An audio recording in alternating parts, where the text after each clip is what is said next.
గుంటూరు జిల్లా ప్రతిపాడు నియోజకవర్గంలో భారీ వర్షంతో పాటు ఈదురుగాలు బీభత్సం సృష్టించాయి. ఈదురుగాలుల దాటికి పలు చోట్ల భారీ వృక్షాలు వేళ్లతో సహా పెకిలించుకుపోయి రోడ్లపై పడ్డాయి.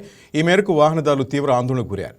రోడ్డుకి అడ్డంగా చెట్లు పడిపోవడంతో భారీగా ట్రాఫిక్ జామ్ అయింది. దీంతో ప్రయాణికులు తీవ్ర అవస్థలపడ్డారు. ట్రాఫిక్ పరిస్థితిని తెలుసుకున్న మున్సిపల్ అధికారులు సహాయక చర్యలు చేపట్టారు.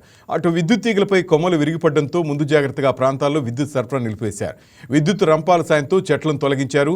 అనంతరం రహదారిని పునరుద్ధరించారు. ఎవరికీ ప్రాణ నష్టం కలగకపోవడంతో అధికార యంత్రాంగం ఊపిరి పీల్చుకుంది.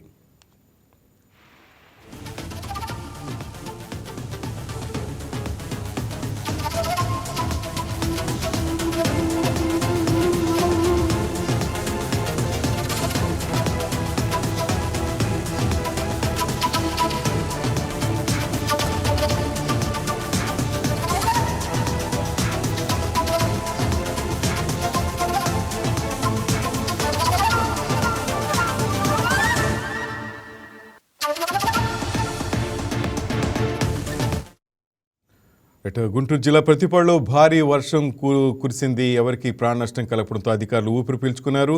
కొన్ని చెట్లు రోడ్డు మీద పడడంతో మున్సిపల్ అధికారులు వాటిని తొలగించే ప్రయత్నం చేశారు.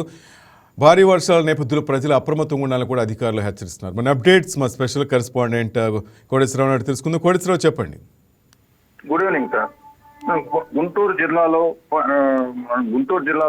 పలు చోట్ల వర్షాలు ఈ రోజు సాయంత్రం కురిసినాయి. అయితే ఎక్కువ వర్షపాతం నమోదైంది పట్టిపాడులో. 30 నిమిషాలు పడినా కూడా విపరీతమైన గాలులు, ఉరుములతో కూడిన వర్షం ఈ రోజు సాయంత్రం 4 నుంచి 6:30 వరకు పడటం జరిగింది.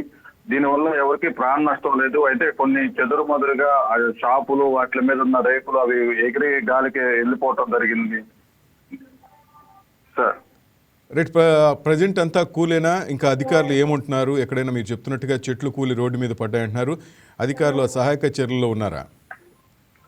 అధికారులు అయితే ప్రస్తుతానికి వర్షం కొంత ఆగటం జరిగింది. దీనిపైన అధికారులు ఇక పవర్ కు సంబంధించిన వాళ్ళు అయితే వాటికి సంబంధించిన సమాచారం తెలుసుకొని ఎక్కడైనా తీగలు కానీ అవి కరెంటు సంబంధించిన సప్లై కానీ ఎక్కడైనా ఆగిందా ఏందని పర్యవేక్షణలో ఉన్నారు.